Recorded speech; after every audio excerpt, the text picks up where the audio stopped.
Bonjour à tous. Nous poursuivons notre analyse des arcanes majeurs du tarot avec l'interprétation de l'arcane 17, l'étoile, qui sera en résonance avec la pleine lune du 22 août prochain. Comme pour les précédentes lames, je vous propose 4 approches différentes qui s'appuient sur l'hermétisme chrétien, les mythes du féminin de Marie-Pascale Rémy, les cartes de l'enfant intérieur de Marc et Isha Lerner et bien sûr l'interprétation traditionnelle du tarot de Marseille. Commençons par observer l'image représentée sur l'arcane 17 du tarot de Marseille. Le personnage représenté est une femme nue aux cheveux bleus. Elle tient dans chaque main une cruche rouge dont elle verse le contenu dans un fleuve. L'eau est bleue. Pour rappel, cette couleur représente la passivité, la réflexion, la profondeur des sentiments, la patience et la réceptivité. Au-dessus du personnage, nous pouvons voir 8 étoiles positionnées en 3 rangées verticales ou colonnes. Celle du centre se distingue des 2 autres qui sont identiques et font se succéder de bas en haut des étoiles rouges, bleues et jaunes. Les étoiles rouges correspondent à la volonté, qui est le domaine de l'action. Les étoiles bleues correspondent à la réceptivité, qui est le domaine de la réflexion et de la méditation. Et les étoiles jaunes représentent le rayonnement, le soleil, la vie, qui symbolisent ici la matière divinisée. La rangée centrale est constituée d'une étoile jaune juste au-dessus de la tête du personnage, et cette étoile représente sa part solaire et sa destinée, celle de chacun d'entre nous. La trame principale de cette destinée étant la spiritualisation de la matière. Au-dessus de cette étoile de la destinée, nous en voyons 2 autres plus grandes qui semblent n'en former qu'une seule. Celle en arrière-plan est rouge et celle au premier plan est jaune. De par ces 2 couleurs d'étoiles, on peut symboliquement dire que la volonté divine est la source du rayonnement solaire. Concernant l'atmosphère générale de cette lame, il est communément admis qu'elle dégage un sentiment de paix, de douceur et de sérénité. Le fait que la femme soit nue évoque la purification qui s'est effectuée avec les arcanes précédents, de la lame 13 à la lame 16. Elle est maintenant à même de transmettre, de donner tout ce qu'elle a reçu et qu'elle reçoit, et qui vient des étoiles. L'eau bleue qu'elle verse nourrit la terre et fait croître les végétaux. Les végétaux sont l'expression du monde éthérique, et donc, entre autres, du corps éthérique de l'homme. C'est notre corps de vie et notre corps de mémoire. C'est le corps de la croissance. Alors que l'arcane 16, la maison Dieu, nous parlait de construction, l'arcane 17, l'étoile, nous parle de croissance. Comme le dit l'auteur des méditations sur les 22 arcanes majeurs du tarot, une tour est bâtie, un arbre croît. Les 2 processus ont cela en commun qu'ils présentent une augmentation graduelle de volume et tendent vers le haut. Mais ils diffèrent en ce sens que la tour s'élève par sauts et par bonds, tandis que l'arbre manifeste une élévation continue. Un jeu d'une force inconnue a lieu dans le processus du devenir, qu'il s'agisse d'un gland qui devient un chêne, d'un nourrisson criard qui devient un saint Augustin, ou d'un monde en état de brouillard primordial qui devient un système planétaire peuplé d'êtres vivants, d'êtres animés et d'êtres intelligents. Dans les 3 cas, il faut postuler l'existence d'un agent actif qui effectue le passage de ce qui n'est qu'en puissance à celui de la réalité. Ce postulat de l'existence d'un agent de croissance qui relève du plan éthérique est à considérer comme opposé à un agent magique qui lui relève du plan astral. Le premier permet le passage de l'état de germe à celui de la maturité, et le second permet le passage de l'imagination à la réalité. La différence intrinsèque entre ces deux agents est dans leur nature même. L'agent magique est d'une nature électrique. Il agit par décharge, il est sec et chaud, de la nature du feu. Dans le tarot, ce sont les arcanes 15 et 16 qui sont de la nature du feu, en l'occurrence le diable et la maison Dieu ou tour foudroyée. Par contre, la nature de l'agent de croissance relève de la métamorphose, de la continuité transformatrice, et il est de la nature de l'eau. Les arcanes 14 et 17, la tempérance et l'étoile, sont les arcanes de l'eau. L'inspiration angélique de l'arcane 14 et l'agent de croissance de l'arcane 17 n'agissent pas par choc ou par décharge, mais d'une manière continue. Ils coulent. Ces deux agents se retrouvent partout, et même dans le domaine intellectuel.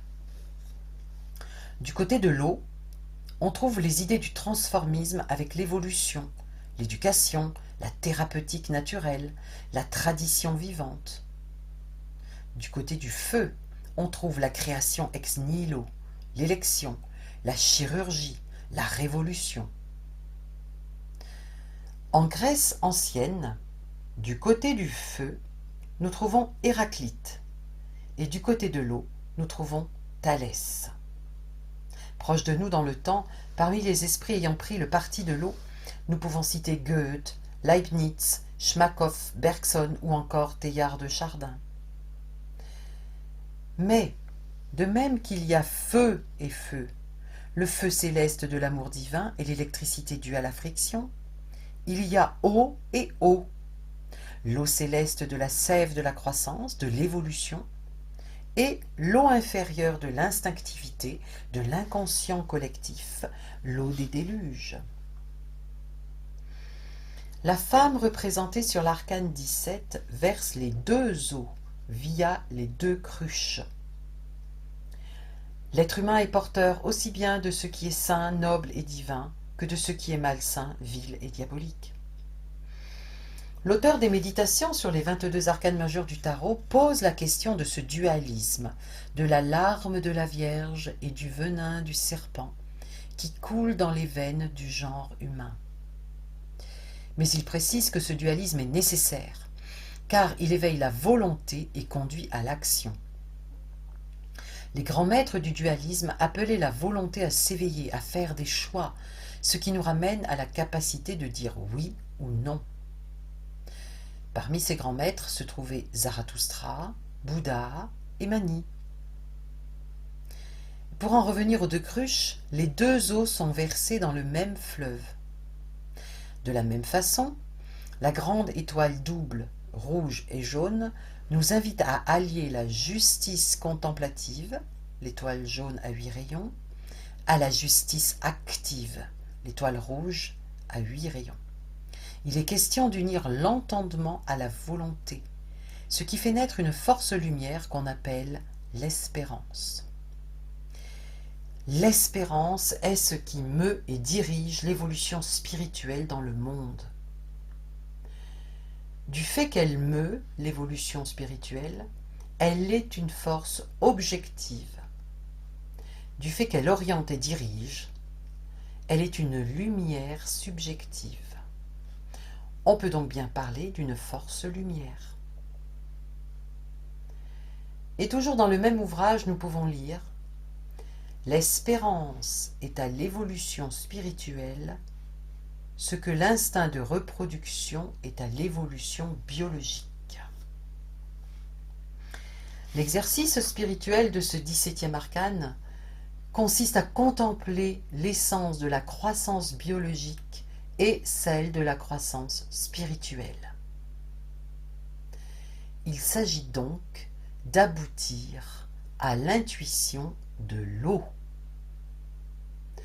Pour en revenir à la notion d'agent de croissance, qui est le thème premier de cet arcane 17, il est à considérer que c'est la loi de la spirale qui caractérise son action. Une plante croît d'après le mouvement de la spirale, de même une idée, un problème. Les branches d'un arbre se trouvent arrangées selon une spirale. Les cercles dits aubiers qui se forment entre l'écorce et le tronc d'un arbre sont des traces de l'opération de croissance circulaire sur la verticale et sur l'horizontale, c'est-à-dire procédant en spirale. Quant aux idées ou problèmes, ils croissent en ampleur et en hauteur dans les consciences humaines par une série de retours et d'éloignements, c'est-à-dire par cercles concentriques, semblables aux aubiers du tronc de l'arbre. Dans le chapitre sur l'arcane 17 des méditations sur les 22 arcanes majeurs du tarot, nous pouvons trouver un long développement de cette notion de spirale dans le cheminement spirituel de l'humanité. Riche nourriture que cette connaissance. Pour en revenir à notre image de l'arcane 17 du tarot de Marseille, nous pouvons dire qu'elle représente une spirale qui descend des étoiles à la femme, puis à l'eau, pour aboutir aux arbustes.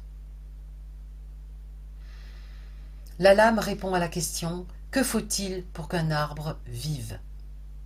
Il faut des étoiles, la femme et de l'eau. Par analogie, que faut-il pour que l'évolution de l'humanité continue?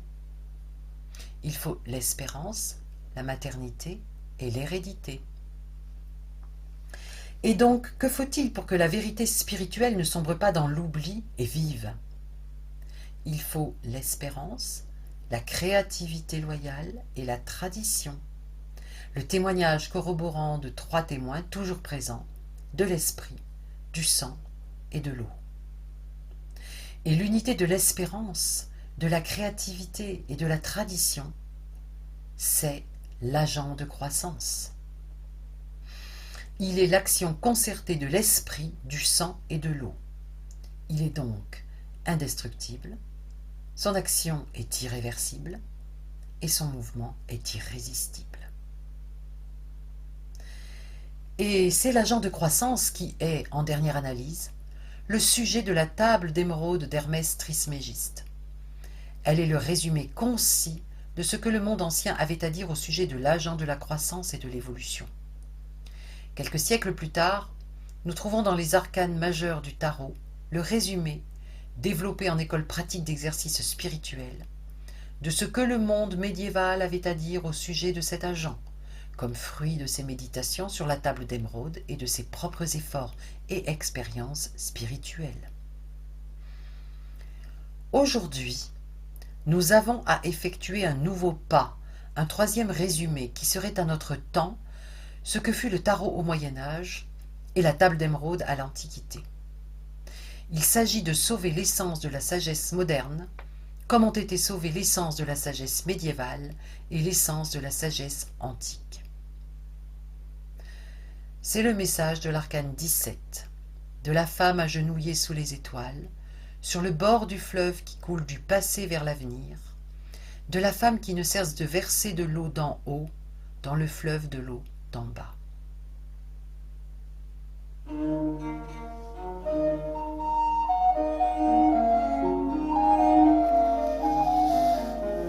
Tournons-nous maintenant vers les mythes du féminin de Marie-Pascale Rémy. Pour le 17e arcane, c'est le personnage d'Agnès Sorel qui a été choisi. Pour Marie-Pascale Rémy, cette 17e lame est liée aux influences célestes, à la beauté, à la confiance et à l'inspiration. Agnès Sorel et Jeanne d'Arc furent les 2 égéries du roi Charles VII. Jeanne la Sainte, que Marie-Pascale Rémy a choisie pour l'arcane 8 de ce tarot des mythes du féminin, et Agnès la courtisane, choisie pour l'arcane 17. À noter que la réduction de 17 donne 8. Lorsque Jeanne d'Arc vient à Charles VII, il a 26 ans.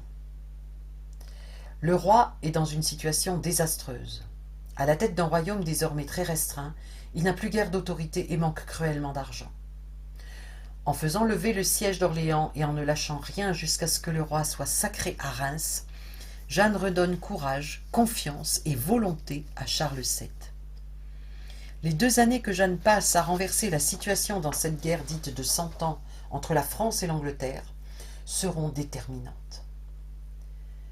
Charles ira au bout de la mission en parvenant enfin 25 ans plus tard à bouter les Anglais hors de France. Le rôle d'Agnès Sorel auprès du roi sera d'une autre nature. Lorsqu'elle devient sa maîtresse, elle a 19 ans et lui 40.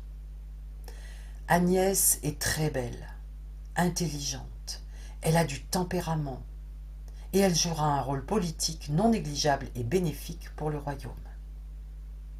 Avec elle, le roi se transforme et manifeste une joie de vivre dont il n'avait jamais fait preuve auparavant. Un véritable amour réciproque les unit profondément. Agnès donnera 4 enfants à Charles VII. C'est en accouchant du 4e qu'elle meurt, alors qu'elle n'avait que 28 ans. Charles sera inconsolable. Quelques années après sa mort, Charles VII commandera un tableau dans lequel Agnès sera représentée sous les traits de la Vierge Marie couronnée. C'est véritablement ainsi que Charles voyait Agnès, dont l'influence et la beauté avaient rayonné sur tout le royaume. Agnès, l'égérie de Charles. Marie-Pascale Rémy nous rappelle qu'une égérie est l'étoile flamboyante vers laquelle tend le héros, le chevalier ou le roi. Elle est son double céleste, son enveloppe lumineuse qui le protège et l'aide à accomplir ce qu'il porte en lui. De fait, en toute femme sommeille une égérie, la vocation d'aider l'homme, son homme en particulier, à accoucher de lui-même. C'est là un acte d'amour, de pur amour. Tout le génie féminin réside dans cette capacité maïeutique de faire naître l'homme à lui-même. Marie-Pascale nous apporte des précisions à ce sujet en s'appuyant sur des explications de Rudolf Steiner. L'homme et la femme n'ont naturellement pas la même compréhension ni le même vécu de l'amour. Chez la femme, l'amour prend sa source dans un idéal, et elle cherche à transformer l'homme pour le rapprocher de cette image idéale. L'amour de l'homme a ses racines dans la volonté. Il a besoin de prendre et de posséder par envie de connaître. L'amour masculin et l'amour féminin peuvent former par leur influence mutuelle un ensemble harmonieux. La manifestation sera faite par l'homme puisque c'est lui qui porte l'élément volontaire, la capacité d'agir dans le monde. Mais celle-ci ne sera effective que si la femme maintient devant ses yeux l'image du haut idéal spirituel à atteindre. Marie-Pascale conclut par une affirmation. Le féminin, principe attractif et unitif, doit conduire vers la cime évolutive de l'humanité, vers l'homme nouveau ou l'homme-dieu. Il doit donner la vision du monde spirituel et par-dessus tout la vision et l'amour du Christ. Et pour devenir égérie, il faut savoir suivre et écouter sa propre étoile, manifester sa foi en l'incommensurable efficacité des forces cachées. Agnès Sorel nous rappelle également l'importance de la beauté dans notre vie, l'importance d'aspirer au beau. Le beau a une fonction spiritualisante. La beauté ouvre notre conscience et participe à notre maturation spirituelle. Retrouvons notre capacité à nous émerveiller de la beauté du monde, à la voir au-delà de tout ce qui peut nous en détourner. Le vrai et le bon sont les garants de la qualité de la beauté. Le beau est la splendeur du vrai, le beau est la manifestation du bon. Pour terminer, Marie-Pascale Rémy nous invite à cultiver le beau dans notre sentiment, à développer un état d'esprit positif et à méditer sur le silence.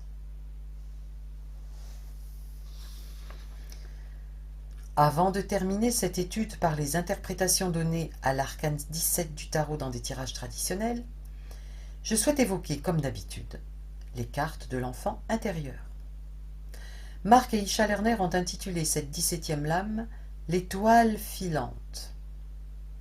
Pour eux, elle évoque le réveil de la lumière divine, de la sagesse et de l'amour rayonnant. Il nous rappelle que dans l'Antiquité, les étoiles étaient considérées comme des entités vivantes et parfois même comme des anges célestes. Et que faire un vœu à la vue d'une étoile filante, c'est se relier aux forces supérieures de la vie, que celles-ci soient des anges gardiens ou des corps de lumière céleste. La formulation d'un vœu peut également être suivie d'une offrande à quelque fontaine ou puits au vœu, qui constitue une forme de rituel qui remonte à de nombreux siècles. Là, nous retrouvons un lien entre le ciel et l'eau. Avec cette carte, il est question d'ouvrir son esprit et son cœur à notre moi étoile, notre identité supérieure qui nous guide sur le chemin de notre destinée. Cela nous rappelle l'étoile jaune à 8 branches, située au-dessus de la femme représentée sur l'arcane 17 du tarot de Marseille. Et nous allons justement revenir à cet arcane pour évoquer les interprétations généralement utilisées dans les tirages traditionnels des cartes du tarot de Marseille.